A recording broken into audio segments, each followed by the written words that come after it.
creo que... Bueno, yo creo, voy a hacer una intro mientras Ujú. empezamos.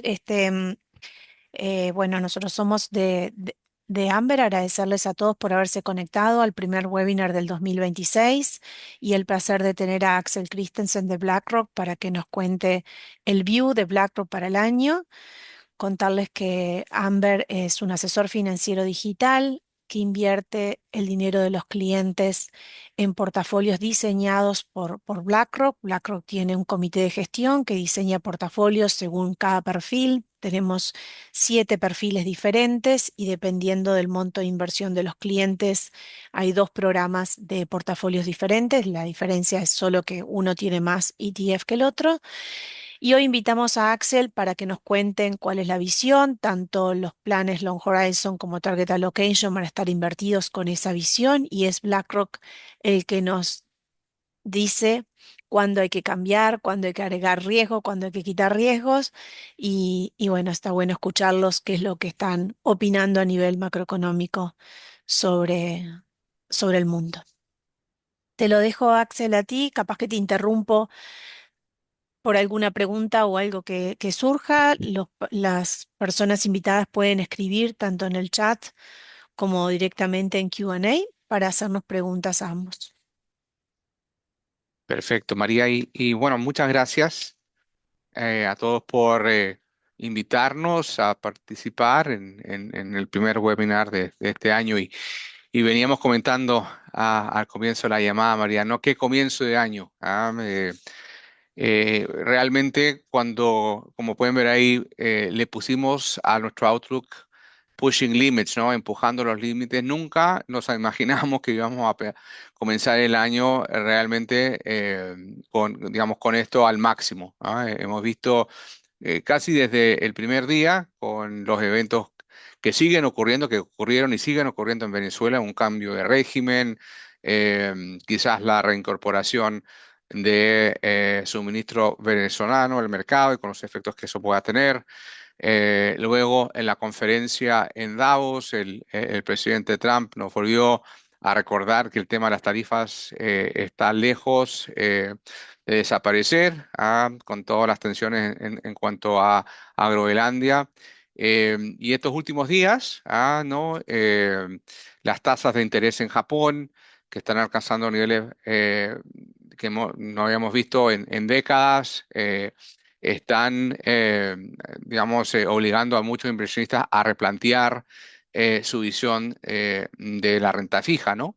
Bueno, y el efecto que eso también se ha venido trasladando al dólar.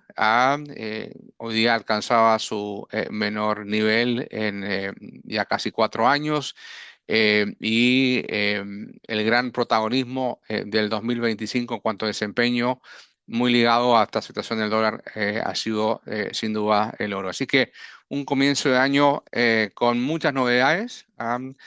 Realmente, como decía, empujando los límites, pero quizás para, digamos, anteceder a lo que son nuestras ideas centrales, María, cuáles son los ejes que creemos que los inversionistas le tienen que prestar atención y cómo esos ejes después bajan a recomendaciones de inversión como tal. Te quiero dedicar algunos minutos a un tema que no debe ser una sorpresa. Quizás incluso puede generar un poquito quizás de hastío en cuanto a todo el tiempo pareciera que no podemos dejar de hablar de AI. Y la verdad es que es muy difícil dejar de mencionarlo como eh, una fuerza muy significativa en cuanto a la dirección de flujo del movimiento de mercado. Estamos viendo ahí que la cantidad de inversión que vamos a ver en los próximos años, el impacto sobre el crecimiento mundial, va a estar a la par de otras transformaciones estructurales que ha vivido la humanidad en los últimos 200, 300 años, incluyendo la revolución industrial, pero con la gran novedad de que estos cambios se van a producir en un tiempo muy reducido.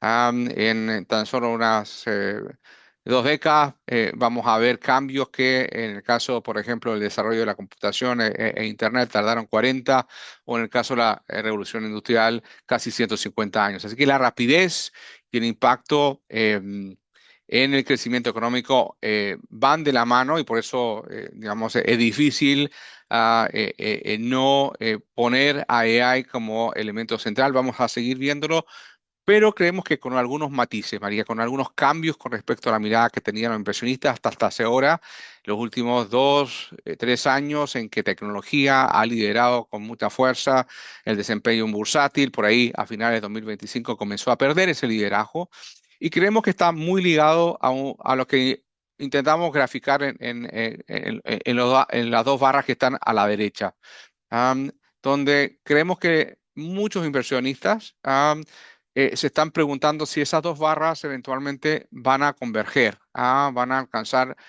ambas el mismo nivel. ¿Y a qué nos referimos? A que, por un lado, el rendimiento, el retorno que esperamos se produzca a partir de la cuantiosa inversión que se ha materializado estos últimos años en todo relacionado con AI, específicamente lo que han invertido los hyperscalers, ¿no?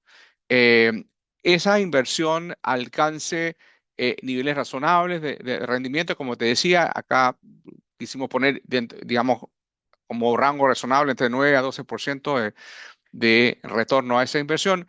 Y si contrastamos esa estimación, esa expectativa de rendimiento, a cuáles son las expectativas o las estimaciones de incremento que uno puede captar de las mismas empresas y de los analistas que la siguen, ¿no? Todavía hay una brecha que no se ha cerrado todavía y el mercado cada vez se impacienta más en ver que esa inversión digamos, se cifra en miles de millones de dólares y si va a seguir aumentando, si va a alcanzar a monetizarse de la manera en que el mercado viene esperando. Entonces, esta semana, como saben, hay varias de las compañías tecnológicas mega grandes que van a anunciar sus resultados y, más importante aún, entregar sus expectativas hacia adelante. Y vamos a ver si el mercado va a, o a seguir de alguna manera fiándose de que estas inversiones se van a materializar y van a generar rendimientos muy importantes, o como creemos que ha comenzado a tomar más fuerza, se vuelve más impaciente y que si bien los fundamentos han acompañado de buena manera mucho del desempeño de estas compañías, no sea suficiente. Así que entramos al 2026 con un foco muy claro hacia AI en su impacto macroeconómico. Va a tener, como vamos a ver enseguida, también un impacto en llevar al crecimiento económico, sobre todo de Estados Unidos, por encima del crecimiento tendencial. Pero entramos también en el 2026 con inversionistas mucho más impacientes, más ansiosos de ver resultados y por tanto creemos que AI va a tomar un giro algo diferente. Ya lo estamos viendo, abriéndose a otros sectores fuera de tecnología que hoy día se están de alguna manera posicionando como incluso como posibles cuellos de botella respecto a desarrollo de esta tecnología. Estoy pensando, por ejemplo, en energía en particular. Em, y también hacia aquellas industrias que, fuera de tecnología nuevamente, que aparecen como las más cercanas a comenzar a adoptar la tecnología AI y comenzar a reflejar en sus resultados los incrementos de productividad. Así que AI sigue siendo muy importante, como les decía, va a tener un impacto en el crecimiento en los Estados Unidos. Creemos que el crecimiento acá hay una buena chance que supere el 2,5, tomando tanto el incremento de inversión en AI, que creemos que va a seguir su curso, y a eso vamos a adicionar la inversión que se materialice producto de los incentivos tributarios que acá la administración Trump pudo aprobar en el Congreso el año pasado, el famoso Big Beautiful Bill, que trae incentivos importantes para la inversión. Ahora, ese crecimiento, esa inversión no va a estar exenta de desafíos. Uno de los desafíos tiene que ver con el nivel de expansión del gasto público. Eso ciertamente es el caso de Estados Unidos, como se refleja ahí. Eso, a pesar de un mundo corporativo bastante responsable en cuanto a su endeudamiento, por ahí cerca de los mínimos de los últimos 25 años, está digamos, enfrentando una situación, digamos, de mayor presión por el lado público, con mayor emisión de deuda para hacer frente a ese mayor gasto fiscal. Y no solamente Estados Unidos, eso también se observa en Europa. El nuevo gobierno en Japón también ha respaldado una opción de una política fiscal más expansiva. Así que, como vamos a ver, el financiamiento que va a ir más allá de los flujos, sino que va a tener que ir a buscar financiamiento de estas empresas al mercado, mucho de ello a través de créditos, ¿no? De financiamiento de deuda, va a enfrentar condiciones financieras por ahí menos favorables en función de cómo el mercado comienza a registrar una situación fiscal más expansiva. Entonces, con eso en mente, si te parece, María, vamos sobre los tres ejes que definimos como centrales al 2026. Y comienzo con uno que creo que el título lo refleja muy bien, que la micro, es decir, la microeconomía, de pronto se convierte en macro. Y esto no es otra cosa que identificar que toda esta inversión que están materializando un número no tan grande de compañías, muy concentrado en un número relativamente reducido de compañías, es tan grande que llega a mover la aguja en el PIB de los Estados Unidos. Lo vamos a ver enseguida, pero la inversión está logrando incluso de alguna manera reemplazar un consumo en Estados Unidos que se ha venido desacelerando, que tradicionalmente ese consumo ha sido la espina dorsal del crecimiento económico. A pesar de cifras un poquito más blandas en el consumo, la inversión es lo que está empujando a que veamos un crecimiento que creemos que va a ser relativamente fuerte este año. Ahora, como les decía, para que esta inversión en AI se comience a, digamos, a reflejar como rentable, los ingresos del sector tecnológico van a tener que crecer más rápido que los ciclos anteriores. Entonces, es en ese sentido que creemos que un escenario de mayor crecimiento económico, donde vamos a seguir viendo un impacto importante de la inversión en AI, aunque, digamos, incorporando este giro, ¿no?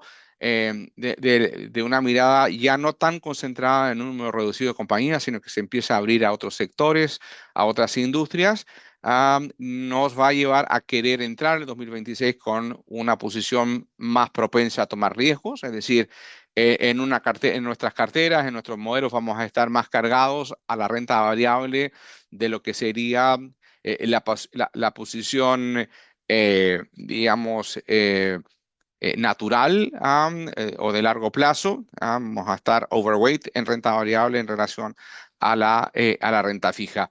Y dentro de Axel, las te rentas pido variables, disculpas, te voy sí, a interrumpir ahí. sí, La mayoría de la audiencia son clientes de Amber y están ah, invertidos en los portafolios perfecto, y atravesamos un año con muy buenos resultados. Entonces viene sí, siempre la pregunta de ¿ustedes siguen pro el riesgo, asumiendo un sí, overweight en Estados Unidos contra el resto del mundo, a favor del crecimiento?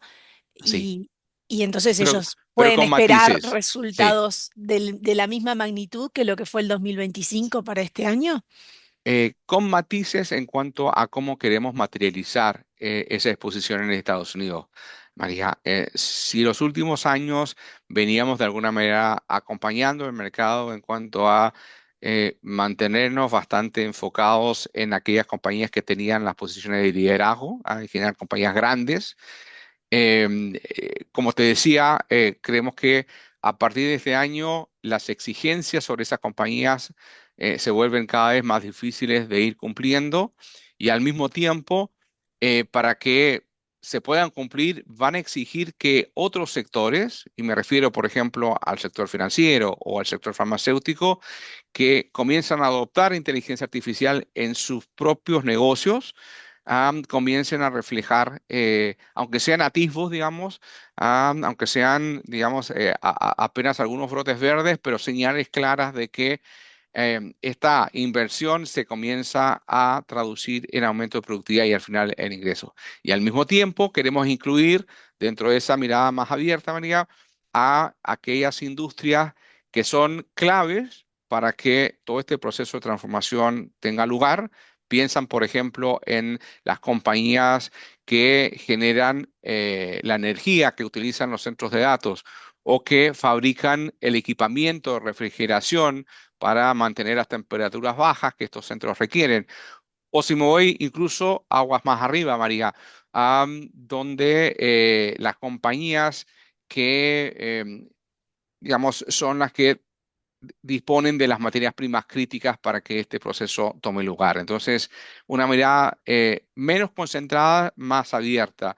Y quizás con la diferencia, y lo vamos a recalcar, de tener una mirada mucho más atenta a oportunidades fuera de Estados Unidos, no tan solo como fuentes de rendimiento, y el 2025 demostró de que si bien el mercado de Estados Unidos anduvo muy bien, otros mercados fuera de Estados Unidos, notoriamente muchos mercados emergentes, la verdad que destacaron. Y queremos rescatar dentro de, el espacio, dejando fuera de Estados Unidos, de oportunidad. Hay muchos que nos ayudan a diversificar los riesgos de sobre concentrarnos en sectores como el de tecnología. Pero ya vamos a eso. Entonces, lo primero, el gran primer tema, como te decía, micro es macro, es lo que nos permite de alguna manera entrar al 2026 proclive a la renta variable, y dentro de la renta variable con un foco en los Estados Unidos, muy de la mano con esta visión muy positiva de crecimiento eh, que genera inteligencia artificial, pero con esos matices en cuanto a apertura y con menor concentración en los nombres tecnológicos. ¿Y por qué? Digamos, ¿qué está detrás de eso? Más allá de mayores exigencias por parte de los inversionistas, porque vemos, y ahí ya nos trasladamos al segundo tema central, esto de leveraging up o un incremento del apalancamiento. La inversión que estamos proyectando de inteligencia artificial solamente va a acelerarse en los próximos años. Y como ya lo hemos observado, como ya lo podemos también identificar en ciclos de adopción tecnológica en el pasado. Estos son procesos que la inversión está muy cargada en las etapas tempranas y hay un cierto rezago para que comiencen a reflejarse en resultados. Luego vamos a ver un incremento en el endeudamiento de muchas de estas compañías de tecnología. Ya los estamos viendo con compañías como Oracle, más recientemente Meta, han salido del mercado de deuda para financiar ya no tan solo con sus flujos operacionales, sino que también con deuda. Y esto va a significar un incremento en la misión corporativa en este entorno un poquito más desafiante por el efecto que tiene la mayor emisión de deuda pública en función de políticas fiscales más expansivas, como les mencionaba. Y esto va, a nuestro parecer, digamos, generar oportunidades de diferenciación en el espacio de crédito. Vamos a ver inversionistas mucho más selectivos al momento de decidir entre emisiones corporativas dónde quieren estar. Ya lo estamos viendo, de hecho, entre diferentes nombres, como vamos a ver.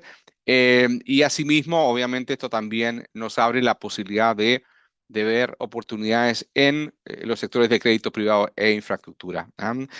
Ahora, esto mismo nos lleva a ser cautelosos con respecto, sobre todo, a los bonos de gobierno de mayor duración, porque precisamente esa política fiscal más expansiva que venimos observando, creemos que va a llevar a una mayor prima por plazo de la que estábamos acostumbrados a ver. Así que el segundo tema, un incremento del apalancamiento de muchas de las compañías tecnológicas para financiar esta, digamos, inversión en inteligencia artificial, se va a encontrar con un mercado donde ya hay bastante actividad en las emisiones gubernamentales que va a afectar un poco las condiciones de financiamiento y nos lleva a una aproximación mucho más selectiva que lo usual en cuanto a, de alguna manera, aprovechar la diferenciación que se va a observar y al mismo tiempo, digamos, entramos en el 2026 con ciertas cautelas respecto a la volatilidad en la parte más larga de los bonos de gobierno, María. Y Y eso finalmente, a nivel de sí, portafolio de los clientes, algo que no se tienen que preocupar cuando ven la tasa de largo subir, porque los portafolios no están asumiendo ese riesgo, sino que así están con es, una duración más corta, con la cautela que claramente, tienen ustedes. Y a así nivel de es. la diversificación tampoco, porque bueno, los portafolios están muy diversificados y no están con una concentración mayor en las empresas de alta patrimonio de tecnología, por lo cual el view de ustedes va de acuerdo con el portafolio que estamos teniendo. Tal cual, tal cual. La idea es, por un lado, evitar la volatilidad que estamos observando en ciertos sectores de las curvas de deuda de gobierno, precisamente por esta incertidumbre de que si el gasto fiscal finalmente se va a contener o no. Y al mismo tiempo, como tú bien señalas, María, esa diversificación, no poner toda la posición en renta fija en número limitado de emisores, cosa que suele ser a veces un riesgo cuando uno realiza la inversión en bonos corporativos de manera directa, el hacerlo a través de estos modelos que, digamos, que utilizan ETFs y otros tipos de vehículos muy diversificados nos ayuda también a reducir considerablemente los riesgos de la estrategia, María. Ujú. Y hablando de diversificación, déjeme, digamos, ya ir sobre el tercer punto, el espejismo o la falsa diversificación. Y este punto, para mí, María, la verdad es que en lo personal es el que encuentro más fascinante de el outlook que preparamos para este año. La verdad es que de alguna manera uno, digamos, la experiencia la llevaba a pensar que ciertas estrategias de diversificación que se utilizaban por muchos años y que resultaron ser muy efectivos, como es el caso, por ejemplo, de tener una parte importante de la cartera en renta fija, en bonos de gobierno, para mitigar cualquier tipo de corrección en los mercados accionarios o en general en activos de mayor riesgo. Ese tipo de digamos, de estrategias ya no están teniendo el mismo tipo de resultado en cuanto a diversificar riesgo.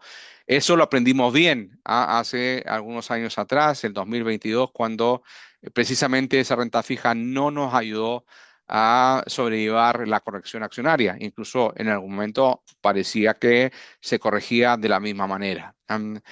Hay otros cambios también a estrategias tradicionales de diversificación que les quiero mencionar y que es importante al momento de eh, las decisiones que nosotros tomamos en BlackRock cuando construimos los portafolios en los modelos que manejamos para los clientes de Amber. Y tiene que ver con cómo estrategias que se conocían como pasivas, en el sentido que invertían en un índice muy amplio que incluía muchos nombres, 500 emisiones en el caso del S&P 500, por dar algún ejemplo. Hoy día esa diversificación, esas estrategias pasivas han ido crecientemente tomando mayor concentración. Hoy día 10 nombres del S&P 500 representan cerca del 40% de la capitalización bursátil del índice. Luego ya no es tan claro que una estrategia, digamos, ingenuamente pasiva, por decirlo así, sin hacer los ajustes necesarios, nos pueda derivar en una razonable diversificación. Y por el contrario, puede ser que estemos tomando un riesgo mucho mayor a lo que quizás la experiencia pasada nos indicaba. Así que ya sea el rol de la renta fija, ya sea la concentración que hoy día estamos viendo en algunos índices, se hace necesario buscar fuentes adicionales de diversificación. Y es ahí, María, donde vemos alternativas interesantes de diversificación, ya sea en otras clases de activos, ya sea en algunos países o sectores que precisamente cumplen con ese rol de estar más separados de los riesgos que digamos, podríamos identificar en este mundo tan centrado en AI y en las tecnologías, ¿no? Entonces, si te parece, y con esto quizás podemos ir ya comenzando una vez que podamos comentarles un poco cómo estos ejes, estas ideas centrales, nuestros modelos los van bajando a posiciones en las carteras. Ya les he hablado de una sobreponderación de la renta variable sobre la renta fija. Dentro de la renta variable, esta preferencia por Estados Unidos. Pero cómo en este sentido buscamos fuera de Estados Unidos, fuera de tecnología, algunas opciones adicionales de diversificación. Y déjame darte, María, un par de ejemplos a lo que me refiero. Junto con Estados Unidos, en la categoría de renta variable, nuestras carteras tienen sobreponderaciones al mercado bursátil japonés. La razón primordial de ello tiene que ver con la contribución a la diversificación que este mercado, que ha tenido un muy buen desempeño en el último tiempo, pero más importante que el desempeño casi, ha sido el hecho de que es un mercado cuyos movimientos, cuyos factores vienen mucho más explicados por factores idiosincráticos, es decir, propios a la economía japonesa, a, digamos, la evolución, en este caso, de un nuevo gobierno que está tomando algunas decisiones con respecto al crecimiento, con respecto a su política fiscal y sobre todo a cambios muy profundos en el sector corporativo de Japón, donde las empresas se han vuelto mucho más eficientes en el uso de capital, devolviéndole a sus accionistas los excesos de capital que mantuvieron por mucho tiempo. Es decir, todos estos elementos que en gran medida explican ese desempeño son factores propios de Japón, son idiosincráticos a Japón y es precisamente lo que queremos incorporar como elemento de diversificación de la cartera. No son factores que dependan de que si una de las compañías no tecnológicas, hyperscalers o fabricantes de chips cumplan con las expectativas de retorno o no en estos próximos días en que entregan resultados, sino que, como les decía, depende mucho más de factores propios locales al mercado. Una suerte similar es la que observamos en algunos sectores en Europa. Ahí están identificados en el texto el sector de servicios financieros, por ejemplo, o el sector de salud. Quizás agregar uno que no está ahí identificado, pero creo que también refleja muy bien esta búsqueda de fuentes idiosincráticas de diversificación y nos referimos al sector de defensa. Los recientes cambios geopolíticos, como hoy día, digamos, los, eh, las alianzas militares que imperaron por muchas décadas están viendo fisuras importantes, están llevando a que, independiente de cualquier tipo de desarrollo en inteligencia artificial, los países europeos van y ya están invirtiendo más en su defensa. Eso significa mayor inversión en compañías de ese sector en Europa, como también a sectores que se ven impactados, como el sector de energía, como el sector am, de materias primas y equipamiento, ligados a este reimpulso del gasto militar en Europa. Entonces, un sector como el de defensa en Europa o un mercado como Japón son ejemplos del tipo de diversificación idiosincrática que estamos buscando al momento de querer diversificar los riesgos en Estados Unidos que se han mantenido de manera importante concentrados en un número reducido de compañías. Y finalmente, el tercer punto que quiero, digamos, destacar es que esta diversificación no se queda, digamos, limitada a los mercados públicos, a las acciones o a la renta fija pública. En muchas de estas carteras estamos buscando también tipos de activos que puedan adicionar en varias de las estrategias que los lineamientos así lo permiten, y ya se ha venido incorporando hace algún tiempo exposiciones a oro y a otros activos que ayudan a diversificar el riesgo, no en cantidades muy significativas, dado la volatilidad que este tipo de activos puedan muchas veces observar, pero siempre en mente tomando en cuenta cómo este tipo de apertura hacia otras clases de activos nos ayudan a ir mitigando la diversificación, mitigando los riesgos en una diversificación que responde a condiciones muy diferentes a las que estamos habituados a ver. Entonces, si te parece, llevamos una media hora en la llamada, María. ¿Por qué, si te parece, no me detengo acá, quizás para tomar algunas de las preguntas que pueda tener la gente que se conecta hoy? Dale, buenísimo. Pueden hacer preguntas tanto por el chat como por Q&A. Siéntanse libres de preguntar. Lo que estamos viendo, Axel, me decís si interpreto bien, es que BlackRock sigue positivo en tomar riesgo, por eso vamos a tener más acciones que bonos en cada uno de los portafolios, que sigue pensando que el avance de AI hace sentido, pero una inversión mucho más diversificada que los principales agentes de AI, sobre todo de industrias que se favorecen por el uso de AI, ven un aumento en el endeudamiento privado, pero eso también justifica la inversión que estas empresas tienen que hacer en tecnología para mantenerse actualizadas con el avance tecnológico y que como están en niveles muy bajos de endeudamiento, no es algo de riesgo en este momento, pero que está bueno la posición que toma BlackRock de mantenerse en la parte corta de la curva porque la parte larga estaría exigiendo mayores retornos que podrán ser asumidos más adelante cuando los vencimientos de las deudas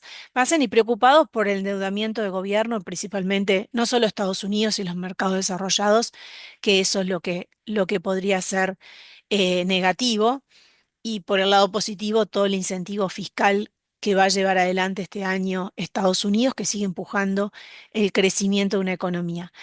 Mientras se animan a preguntar, que están un poco tímidos, yo te voy a hacer una pregunta. Vivimos en Claro, América dale, por favor. Latina, las Sí, monedas en América Latina se han visto fortalecidas y el cliente latino que ahorra sus dólares y quiere invertir en el mercado internacional se pregunta si vale la pena, porque uno ve que si mantenía el dinero en la moneda local, la moneda se ha fortalecido, a veces 10, 15%, dependiendo qué país de América Latina elija, y cuando yo invierto internacional, esos dólares parece que pierden fuerza. Después cuando veo los retornos que tuve en el 2025 no fue tan así, pero me gustaría saber tu opinión en ese sentido y cómo contribuye un portafolio como los que genera BlackRock para nuestros clientes a diversificar también en monedas.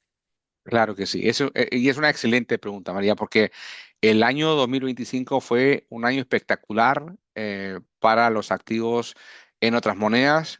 Destaco, de hecho, una de nuestras recomendaciones, como fue la deuda de países emergentes en moneda local, donde emisores latinoamericanos tuvieron ciertamente una posición digamos, de liderazgo, ¿no? Destacado. Em, Entramos en el 2026 con un poquito más de cautela. Si bien el tipo de rendimiento que conseguimos en el espacio emergente nos sigue gustando, sobre todo en un entorno de países desarrollados, que quizás con la excepción de Japón, pero acá en Estados Unidos y en Europa, o las tasas van a seguir bajando un poquito más o mantenerse bajo, como en el caso de Europa. Si bien mucho de las tasas en emergentes han venido ajustándose a la baja, siguen estando a niveles bastante atractivos. Pero donde queremos expresar ese mayor grado de cautela es precisamente la parte cambiaria. Y si bien lo que hemos visto estos últimos días es precisamente se ha ido reforzando esa tendencia de debilidad del dólar, pensamos que puede ser un poco pasajera, principalmente por un par de razones. Primero, porque la Fed no está tan lejos de terminar el ciclo de recorte de tasa de interés.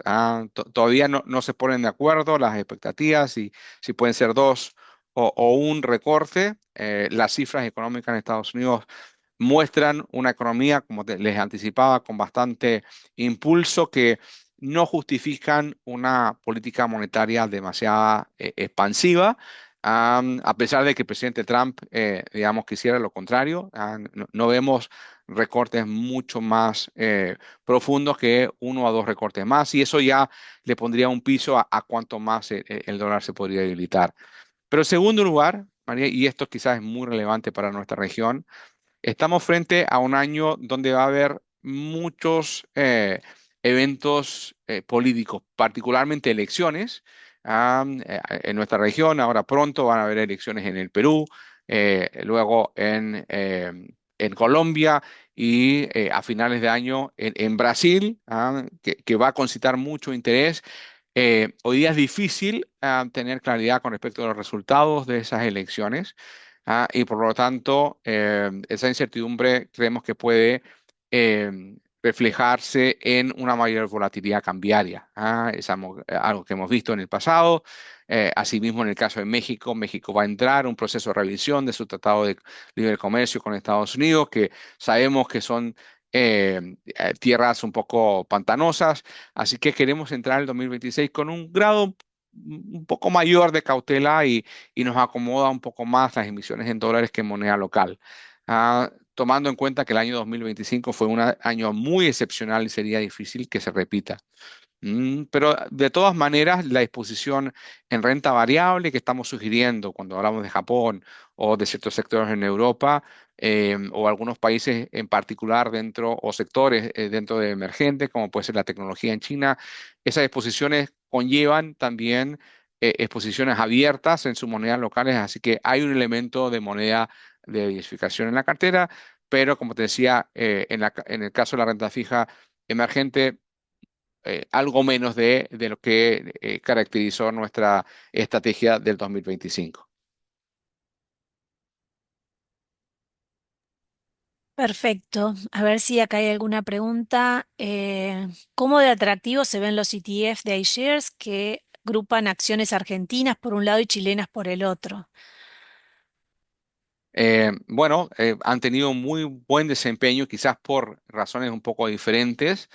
En el caso de, el mercado chileno, ahí se combinan, por un lado, hay una representación importante de empresas de sectores que creemos que se van a beneficiar bastante de algunos de estos cambios estructurales, como es el propio AI, el precio del cobre, que es, digamos, la materia prima clave para la economía chilena, se ha mantenido a niveles récord, en algún momento incluso por encima de los 6 dólares la libra, y eso está generando ingresos muy importantes, no solamente para el sector, sino que también tiene consecuencias sobre el consumo, y también sobre las cuentas públicas, permitiendo espacio para que las tasas de interés vayan ajustándose a la baja. En el caso de Argentina, los factores son diferentes. Digamos, ahí creo que particularmente de inversionistas extranjeras, expectativas de que la economía argentina pueda seguir avanzando en su proceso de normalización. Quizás lo más duro en cuanto a bajar la inflación ya lo hemos venido dejando atrás. Eso no resta que no sea difícil bajarlo de los niveles actuales. Ha habido bastante discusión con respecto al momento apropiado para eliminar las restricciones cambiarias. Por otro lado, Argentina destaca dentro de América Latina por probablemente mostrar unos mayores crecimientos económicos este año. Así que por razones diferentes, pero ambos mercados se están destacando. Vuelvo a recalcar, de todas maneras, lo importante es siempre diversificar, o sea, eh, tanto la Argentina como Chile, digamos, teniendo muy buenas empresas y muy buenas industrias, no nos dan acceso a todos los sectores que creemos que nos van a permitir generar mayor rendimiento, mayor crecimiento. Por ejemplo, sectores de tecnología, que digamos, hay mayor representación en Estados Unidos o en mercados asiáticos, o sectores que se puedan ver beneficiados por AI, como el sector de salud, que tiene en general bastante poca representatividad en los mercados latinoamericanos. Así que buenas opciones de inversión, sí, pero en la justa medida, ¿no? Con una dosis adecuada, siempre buscando, digamos, una adecuada diversificación. Perfecto. Por acá no voy teniendo más preguntas. La verdad, Axel, un placer escucharte. Seguir el view de BlackRock, que lo seguimos semana a semana con el newsletter, así que vamos sabiendo el view. Buenísimo. Vamos a esperar los próximos rebalanceos de portafolios para ver qué cambios sugieren para nuestros clientes y Amber actualizando los portafolios a medida que BlackRock nos va dando diferentes lineamientos. Por mi lado, agradecerte tu tiempo y nada, este call va a ser compartido entre todas las personas que se registraron y vamos a enviar la presentación que nos enviaste por si quieren ver más material en detalle. Claro que sí. Y nuevamente muchas gracias por la invitación a presentar hoy, a compartir nuestra visión en un año que no nos deja respiro en su comienzo, pero que creemos que se va a desarrollar de bastante buena manera. Espero en una próxima también poder compartir nuestro Outlook también, María. Como siempre, un placer. Perfecto. Bueno, muchísimas gracias a todos. Chao. Chao.